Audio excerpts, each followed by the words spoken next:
If you're not aware already, on December 11th, Pokemon Go had a massive move update, rebalancing and adding a bunch of new moves to Pokemon Go. Now, if you are curious about how these changes have impacted gym and raid content, I have already done a video on that, so link in the description to that video.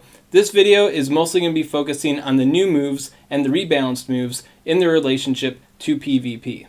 If you are curious about the Timeless Cup changes specifically, I have also done a video on that already, link in the description to that video.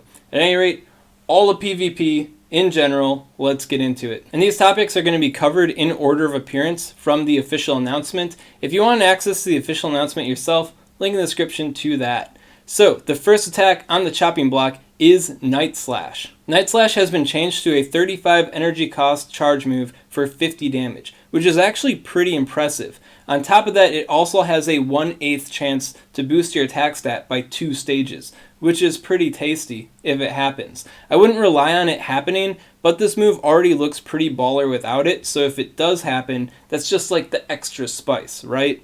Yeah, so comparing the DPE, damage per energy, of Night Slash to other Dark-type charge moves, I think Night Slash may arguably be one of the best Dark-type attacks in the game. The thing is, not a whole lot of stuff gets it. So while every single Pokemon that does receive Night Slash does benefit to some level from the update, I can't say none of these Pokemon are really being made more meta-relevant from it. It's just in each particular context where you would want to use them already, they're just going to be that much better. One thing I think is really interesting with this update is on Primeape. In the Sinister Cup, Primeape was really awesome with Cross Chop and Night Slash. Cross Chop was the bait move, Night Slash was to get coverage in on the Ghost-type Pokemon, and with Night Slash being updated, that is now the bait move. And you no longer need the Legacy Primeape to use it in the Sinister Cup. I know that doesn't matter right now, but if we do have a Mirror Cup situation at the end of the season here, Primeape is definitely far more accessible for that in particular.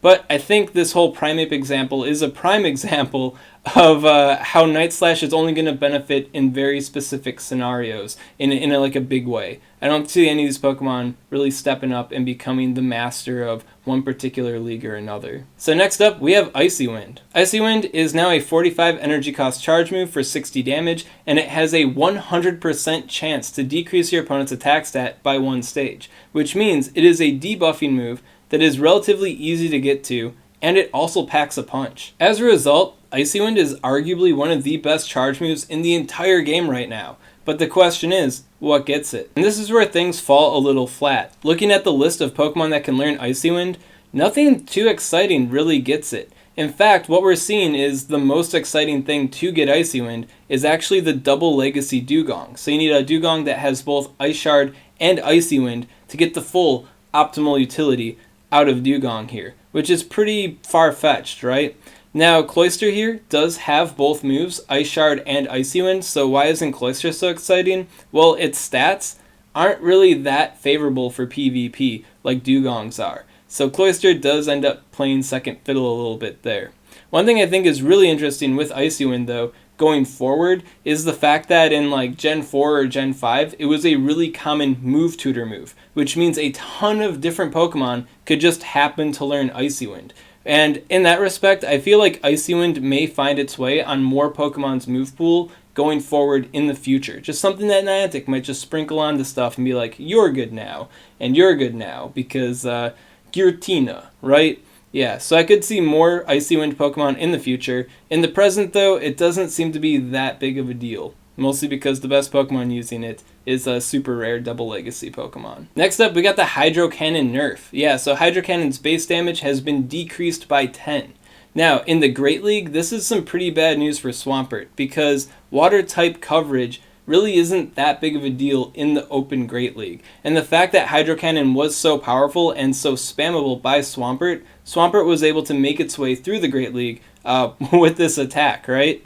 So definitely a big L for Swampert in the Great League. As far as the Ultra League and the Master League are concerned, though, Swampert was already good in those leagues with Surf. The Master League in particular, Ultra League it was still kind of flaky, but in the Master League in particular, Swampert was still really freaking good in the past with just Surf.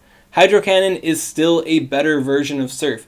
If it's decreased by 10 damage or not, that doesn't change. So as a result, Swampert is still pretty freaking baller for the Master League, and still a little baller for the Ultra League. As far as the Great League is concerned though, I feel like this nerf was definitely enough to definitely push Swampert back in comparison to other Mudboy Pokemon that you might choose over it. As far as Blastoise is concerned, Blastoise has always kind of been on the fringe of the meta in a way, so this definitely doesn't help it.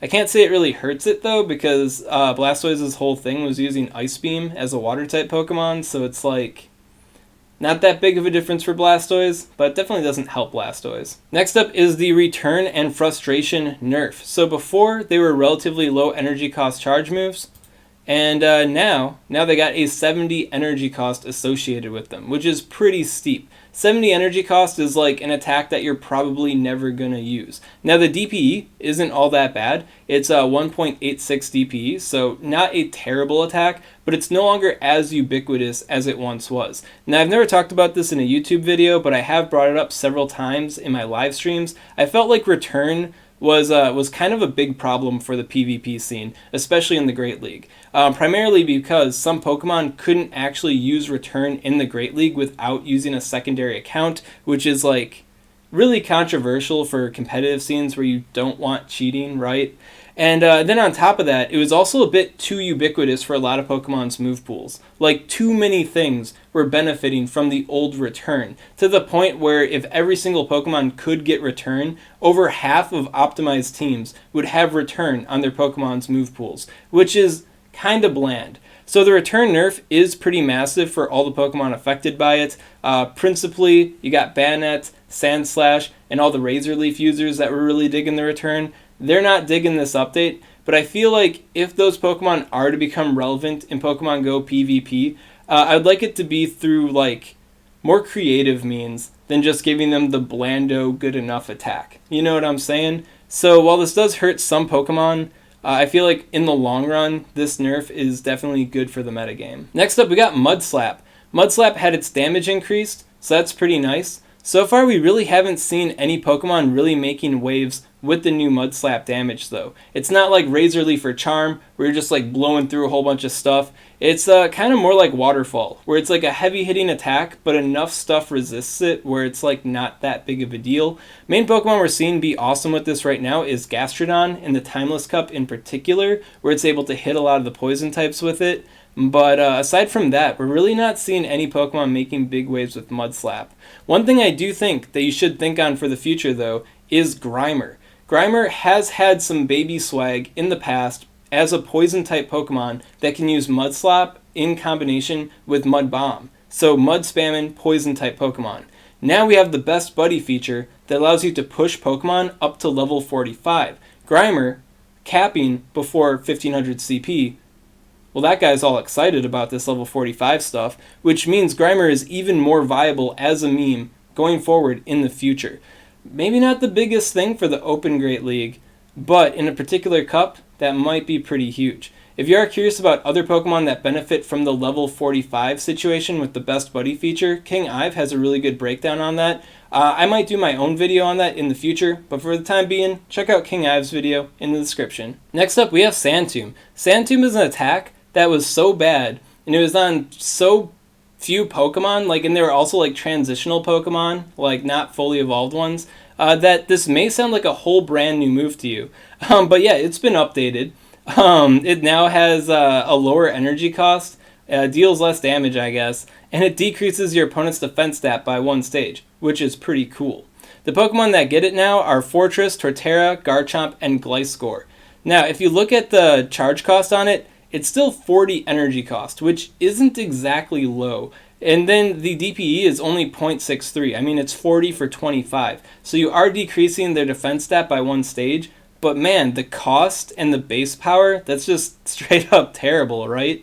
So when it comes to Fortress and Gliscor, I really can't see them using this attack. They have better bait moves to use, namely Mirror Shot and Night Slash, and then their main KOing pressure is the Earthquake. So are they going to give up Earthquake or their better baiting moves for Sandtomb? I really don't see it happening. One Pokemon that is pretty interesting with this, though, is Torterra. Torterra has always been lurking in the background as a Pokemon that could become huge for a particular Silph Cup if it focuses on Ground-type Pokemon. ground type Pokemon that can use Razor Leaf beats all the other ground type Pokemon, right? Well, with Sand Tomb, that's a charge move that Torterra can actually reach, right? So it's a charge move that Torterra can actually use. And it decreases the defense stat, which combos well with the Razor Leaf damage. So if Torterra will want to use this over Frenzy Plant, I really can't say for sure, but it is a nice extra tool that Torterra does appreciate in its kit, should it ever become relevant.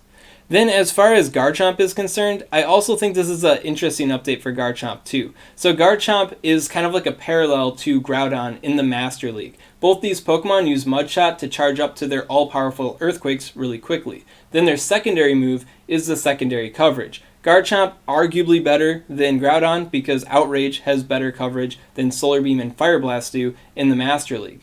Well, with Sand Tomb, Garchomp also has a bait move now, which it didn't have before. So in particular situations, rather than having 2 heavy nukes, you might want to have the bait move to pave the way to the future.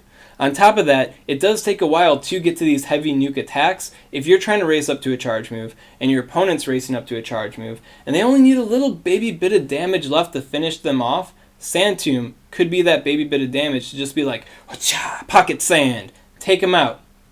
Now Garchomp wins, where it would have lost before. So I think it's an interesting option for Garchomp. Not every single Garchomp is going to want to use it because the combo of Earthquake and Outrage is so tasty, but some Garchomps will definitely appreciate having it. Next up is Earthquake. Earthquake has only been changed for raid and gym content, so not in this video. Next up we got Overheat, Draco Meteor, Psycho Boost, and Close Combat. So all these attacks have had their energy costs reduced, their damage slightly altered, but at the end of the day, the main deal is that they are now all-powerful attacks with low energy cost, with the detriment of lowering your Pokemon's own stats. With Overheat, Draco Meteor, and Psycho Boost, they decrease your attack stat by 2 stages. In terms of Close Combat, it decreases your defense stat by 2 stages. And if you look at all the PvP charge moves sorted by damage per energy, which 3 are at the top? But Overheat, Draco Meteor, and Close Combat. So obviously any Pokemon receiving either of these 3 attacks are getting a huge benefit in PvP from it, like every single one. Now in terms of Overheat, Fire-type coverage really isn't the best kind of coverage for PvP. Mostly Fire-type Pokemon want to use it, right? It counts when it counts, but for the most part it doesn't. So we're not seeing big sweeping changes in the general Great League with Overheat. However, when it comes to particular cups, such as Timeless Cup and Fusion Cup, Overheat Pokemon are stepping up to the plate here. We got Overheat Ninetales kind of taking over the game in the Timeless Cup. Torkoal is now far less of a meme now with Overheat in the Timeless Cup, so definitely a big change there. Let's say you have a Wing Attack Charizard, can never learn Blast Burn. Well, it now has access to Overheat. As far as your Blast Burn having Charizards go, Blast Burn is competitive enough with Overheat that you may as well just stick with Blast Burn to avoid the stat decrease. But Wing Attack Charizard's definitely appreciating the Overheat. Then when it comes to the Fusion Cup, Torkoal. Torkoal has always been kind of a meme. It can farm some particular Pokemon down with just Rock Throw damage, but what does it do after that? Its charge moves are a bit too stale, right? Well, Overheat is a new level of power for the Magcargo as well. So pretty excited to see what happens with Magcargo and Fusion Cup. Outside of particular cups though, I haven't seen Overheat make that big of waves yet. Like Mew can learn it, and it's technically Mew's like best charge move to use, but are you really going to TM a Mew to get Overheat? I guess that's on you to test out, right? Then as far as Draco Meteor is concerned, the main Pokemon that's benefiting from this is Dragonite. Dragonite's best combo in the past has been the Dragon Breath with the Dragon Claw with the Outrage. And the Outrage would always be kind of like the muscle move to kind of threaten stuff with. You're mostly spamming Dragon Claw, but it's like you always got to have that Outrage in the back of your opponent's mind if they want to use a shield or not. And if they have no shields, well then you can muscle them down even heavier with the Outrage. Well, in that same respect, Draco Meteor is now better than Outrage. And you really never used Outrage that much before. You really don't use Draco Meteor that much either. It's mostly there for like the threat of it and to whip it out if the situation is right. Now, because the zero shield situation can happen pretty often across all 3 leagues, there still is a big argument to still use Outrage on your Dragonite. But if you do have a Draco Meteor Dragonite prepped for all 3 cups, well, Dragon Breath and Dragon Claw are both TMable attacks now. You can get this trifecta.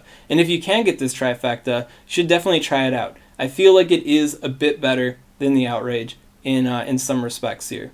That said, Outrage is still really competitive with it, so Outrage Dragonite, just fine. Now, another benefiting Pokemon from Draco Meteor is Dialga in the Master League. And the thing is Dialga mostly uses Dragon Breath and the Iron Head.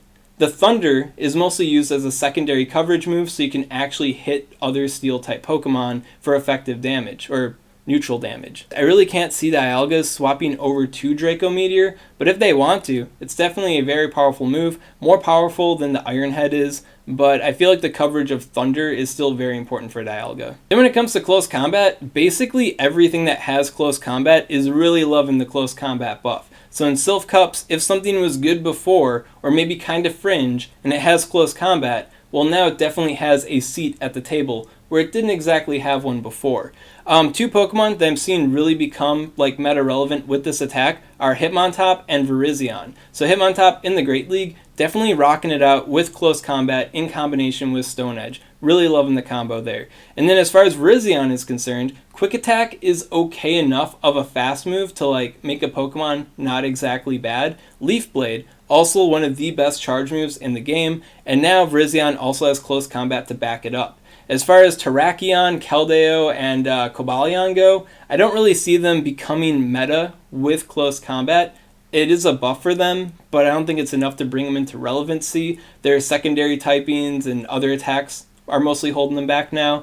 But yeah, aside from that, like everything that gets close combat is like in close combat. Are they meta Pokemon now? Not exactly, but will they benefit in cups? Well, that pretty much is a given. And now finally, we have Psycho Boost. And I feel like Psycho Boost got a pretty heavy nerf here. Like everything else, like, whoa, really cool new attack. Psycho Boost though, definitely a nerf. So for one, it's on the level of Leaf Blade. Okay, 35 for 70, and it decreases your stat. I mean, you can make the same parallel to Frenzy Plant in close combat. Not that big of a deal. Grass type coverage is really bad, so it makes sense that they don't receive any more detriments for using a really good move with it. But as far as Psycho Boost is concerned, we really do have to look at the Pokemon that gets it. And the only relevant Pokemon that gets Psycho Boost is Deoxys Defense Form. Now in the Great League, Deoxys Defense Form is one of the best Pokemon around. Psycho Boost is not an attack that it wants to be spamming anymore. Before it could whip out Psycho Boosts freely, no problem. Now it's kind of a problem because the damage isn't enough to really warrant the 2-stage attack drop on it. As a result, I feel like Deoxys Defense Forms are going to want to drop the Psycho Boost. Now does this drop Deoxys Defense Form? Absolutely not. The Pokemon's still extremely good for the Great League. The thing is that without Psycho Boost, it's now more manageable, more predictable. So it's still there. It's still as much of a Titan as ever. But without the Psycho Boost, it just has like that little bit less of variety happening for it. I think this sneaky nerf kind of came in because they are gearing up for the Go Battle League, the in-house ranked PvP for Pokemon Go, and they kind of didn't want Deoxys Defense Form to be super centralizing. I feel like that might be the reason why they got the nasty nerf in here. Now we can move on to the brand new attacks in Pokemon Go. First off, we have Octazooka, and Octazooka is something I covered pretty heavily in the Timeless Cup specific video, but just to rehash what you got there, Octillery, definitely not a big deal for Octillery. Octillery is just kind of bad and just feels like it's always going to be bad, but for Kingdra, this is definitely what Kingdra's been waiting for. It's a 50 energy cost for 50 damage charge move, and it has a 50% chance to decrease the opponent's attack stat by 2 stages. Now, as far as Kingdra is concerned, Kingdra has always wanted a bait move. It could be any move, but as long as it would cost less energy than Outrage, it would be a big deal for Kingdra. 50 for 50 already is a huge deal for Kingdra and makes Kingdra far more consistent for the Great League than it has ever been. And that is even without the 50% chance to drop your opponent's attack stat. Because Kingdra also has that going on, it's a move that's already good for it and can get even better. So definitely a massive upgrade for the Kingdra. As far as the Open Great League goes, I still feel like there are too many threats for Kingdra to really handle, but when it comes to specific cups, Kingdra may no longer be a meme. And in Timeless Cup, where it already wasn't a meme, it's definitely a major player now. Then we got Mirror Shot, which can be learned by Fortress, Magnezone, Ferrothorn, and Klinklang. Mirror Shot is a 35 for 35 charge move, so 35 energy cost is like what we love to see on our bait moves, and is definitely an upgrade for all these Pokemon. The main benefiting Pokemon I see from this is Fortress, who mainly wants to get their KOs from the heavy Earthquake attack. So Mirror Shot, definitely cool for there. By the way, did I forget to mention, it has a 30% chance to drop your opponent's attack stat by one stage. So for a Pokemon like Fortress, it's a move that's already good and has a 30% chance to be even better. Now when it comes to Magnezone, this is an interesting tool for Magnezone to use, but I feel like Magnezone tries to get a lot of its KOs off the Flash Cannon damage already. So you're trading Flash Cannon for Mirror Shot might not work out too well for Magnezone. And then as far as the Wild Charge KOs that it can get, it doesn't really need a bait move to pull those KOs off. So I just feel like Mirror Shot's in kind of an awkward spot for Magnezone. Maybe in a particular cup or a particular shape of a meta, Mirror Shot could be a better option than Flash Cannon. But I think for right now, Magnezone kind of wants to stick with Flash Cannon. Then when it comes to Ferrothorn and Klinklang, both of those Pokemon are on the fringe of the meta.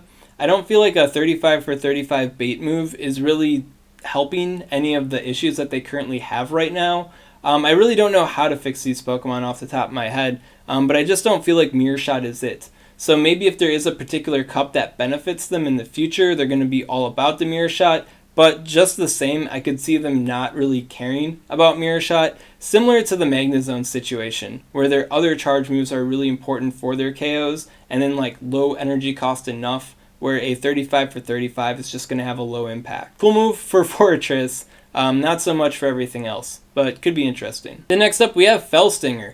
Fellstinger is a power-up punch clone that is a bug type attack. It is being doled out to the Beedrill, the Quillfish, the Vespiquen, and the Drapion. Now, when Power Up Punch was added to Pokemon Go, it was this like Omega attack, and everything that got it just became kind of insane. But then, Niantic nerfed Power Up Punch, and Fellstinger does follow the nerfed Power Up Punch stats. So these Pokemon definitely are benefiting from having it, but it's not that big of a deal for a lot of them. Big deal Pokemon we do have is Drapion. Talked about it in the Timeless Cup video, where it's primarily doing Ice Fang or Bite damage. So it's definitely enjoying the Fellstinger, boosting that damage, kind of making it go a little bit out of control. But everything else, kind of a maybe.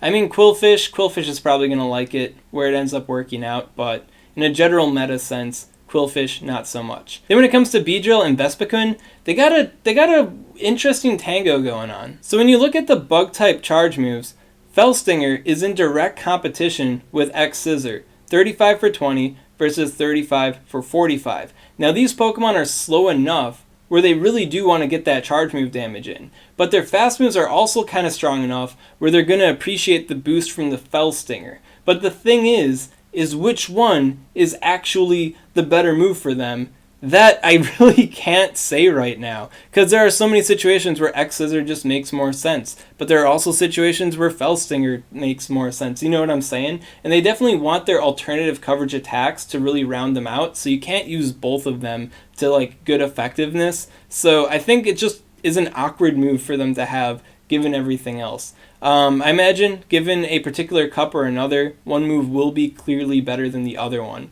So kind of good in a way that the best move will be defined when it's important. But at a base from the outset here, I think it's a little tricky. It's hard to make a call if Fellstinger is actually a win for them or not. Then next up, we got Aura Sphere. Aura Sphere is a new attack for Lucario, and honestly, in PvP, it's pretty meh. When it comes to the gym and the raid battle meta, it is phenomenal for Lucario.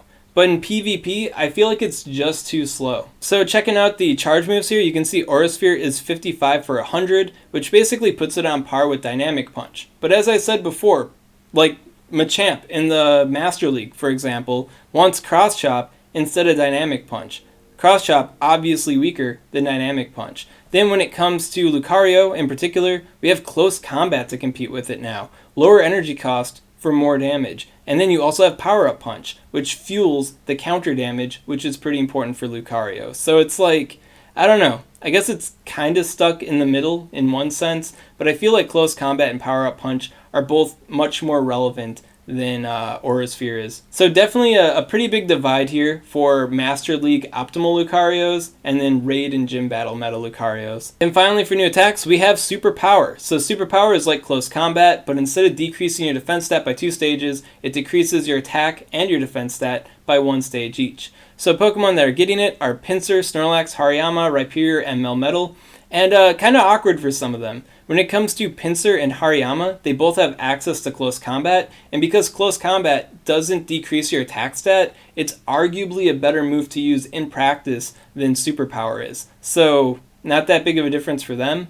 When it comes to Snorlax, I feel like Snorlax is already good because of its stats, its typing, it having Lick, and it having Body Slam. So when it comes to the Ultra League and the Master League, just with Lick and Body Slam alone, Shadow Claw Girautinas do not want to deal with this guy. So the Earthquake there was always just the extra coverage move to handle the Rock and the Steel type Pokemon that might try to front on the Snorlax. So Superpower can also do that job, but Superpower does come with the drawback of decreasing your attack and your defense by 1 stage. So it's hard for me to say if this is exactly an upgrade for Snorlax. At any rate, it is an alternative option for Snorlax to use. So if your team composition or if your battle theory favors Superpower more than Earthquake, then obviously a big W for the Snorlax. But I feel like most Snorlaxes are probably going to want to go with Earthquake yet. Then when it comes to Rhyperior, yeah, once again, competition with the Earthquake. Except this time, Rhyperior already has Surf as kind of a bait move, and then it has a stab bonus, same type ability bonus, on the Earthquake. So does Rhyperior really want to be whipping out Superpowers? I really can't say. And Rhyperior is already like fringe meta, like not exactly an optimal Pokemon. So do I really want to waste more brain cells trying to think about this? Not really. Then finally, when it comes to the Melmetal, I think this is a really interesting option for Melmetal to have, because it gives Melmetal an attack to hit other Steel-type Pokemon with for effective damage. So I don't know if this is going to be it for Melmetal in the Great League or in the Ultra League, but when it comes to the Master League, I think Melmetal finally having a tool to duel with the other Steel-type Pokemon is going to be pretty big for it. However, once again, I feel like Superpower isn't exactly enough to make Melmetal super relevant. You know, it's not close combat, man. It's not close combat at the end of the day. And it's not going to be close combat. So, good addition for Melmetal. I don't think it's making huge waves for it, though. Then we do have Pokemon move pool updates. We got some new attacks coming in. Cloyster, we already talked about it. Icy Wind. It's actually a legacy move, so legacy move brought back. Makes Cloyster better, for sure, but isn't really making Cloyster super meta relevant. For Alligator with Ice Fang, literally doesn't matter. Porygon 2, Porygon Z with Lock On, that sounds pretty cool, but actually doesn't matter. Ultra League and Master League is dominated by Steel, Fighting, and Ghost type Pokemon, so what are normal types doing big normal type things really doing up there? They're fainting. That's what they're doing. Not a whole lot. We got Celebi with Seed Bomb, also does not matter. Shiftry with Snarl, actually really interesting, especially with the Fusion Cup coming up. In the Fusion Cup, Mudboys are pretty big. But the grass types, do you really want to use the grass types, right? They got a lot of drawbacks happening in the Fusion Cup. Shiftry, though, stands out from the pack, being able to deal with Psychic-type Pokemon and Confusion users in the Fusion Cup. So I think Shiftry is going to have a lot of swag going on in the Fusion Cup because of this unique combo. As far as the Open Great League goes, I really don't want to make a call just yet on it because I feel like a lot of the Ghost-type targets it might be after end up beating it before it can beat it. Like Alolan Marowak and Sableye don't really have a whole lot to care about the Shiftry, so we'll have to see how that ends up for the general Great League. But as far as the Fusion Cup goes, Shiftry is looking pretty cool. Then we got Kyogre with Surf. Kyogre, Waterfall user, needs earlier charge moves. Surf, earlier charge move. So obviously a big benefit for Kyogre in the Master League there, where it's already a threat. Now Kyogre, even more threatening. Licky Licky with Shadow Ball, does not matter. Tangrowth with Power Whip, actually pretty interesting. So Tangrowth in the Great League as a Vine Whip user needed to have a Grass-type charge move to fully live the Grass-type role. And now it has a good Grass-type charge move to fully live the Grass-type role. So definitely a big win for Tangrowth there. I can't say it's exactly number one meta right now for sure, but it does have some interesting coverage over other Vine Whip users that I think could make it pull ahead in some particular situations. Then you got Heatran with Flamethrower. Heatran has always been kind of a meme. It actually works out really well in the Master League because it's fire and steel typing, allows it to take down other steel type Pokemon through the fire spin damage alone. And then it also has the Stone Edge to bite at things with. With Flamethrower, Heatran can actually have some fire type charge move threat behind it as well, which sounds like an upgrade to me. Then finally we got Stoutland with Ice Fang, which also does not matter. Then as far as the revitalized legacy moves, yeah, we got some Pokemon coming back with their legacy moves. We got Arcanine, Flamethrower, doesn't matter. Poliwrath, Mudshot, actually a really huge deal for the Great League and the Ultra League. Mostly the Ultra League, and then also Great League Silph Cups. So definitely really nice to have that access here. Machamp, Cross Chop, very important for the Master League and any other league that you can consider using Machamp in, just because it's an earlier charge move than what Dynamic Punch is. You got Golem with Ancient Power, doesn't matter. Gengar with Shadow Claw, cool for raids and gyms, does not matter in PvP. Executor, Confusion. Definitely huge for Silph Cups, because there have been so many Silph Cups where it's like, oh, Confusion Executor, and then you look at your Executors, and all your Confusion ones are above 1500 CP because you wanted to power up for gyms and fighting Blissey or whatever, and you can't use them for PvP. Well, now you can build them. You can actually TM to a Confusion Executor. Nice and neat, under 1500 CP. Then you got Pinsir with Fury Cutter. Fury Cutter, higher energy gains to fuel those close combats, so Pinsir definitely appreciates it. Gyarados with Dragon Breath and Twister. So Dragon Breath Gyarados is kind of like a meme in all three leagues. Like, it's like good-ish in some contexts, but it's not that great. Well, now that Dragon Breath is no longer a legacy move, we can actually test out Gyarados that much more. As far as Twister is concerned, it has the same energy cost as Crunch, and Crunch is way better than Twister, so I really can't see it being used, but Dragon Breath coming back is definitely a W. Then you got Snorlax with Body Slam. I never understood why they took Body Slam away since it's such an integral move to Snorlax in Pokemon Go, so definitely nice that it's back. It definitely feels right. And then finally, we got Dragonite with Dragon Breath and Dragon Claw. This Pokemon is actually pretty relevant across all three leagues to some level, and definitely pretty dang relevant in the Master League. So it's nice to have these legacy moves return to it because they are two moves that are essential to Dragonite actually being good. And there you have it, the updates, how it influences all of PvP. Once again, if you are curious about raid and gym content specifically, link in the description to that video. If you got any questions on this content, definitely comment below, let me know what's up, and I'll be happy to help you out. And if there's any particular meta changes that I missed, well, drop a comment on it, enlighten the swag man. And if you enjoyed this content, you want to see more like it, maybe you want some tips about that Go Battle League Pokemon Go's coming out with, well, make sure to subscribe to SwagTips. SwagTips.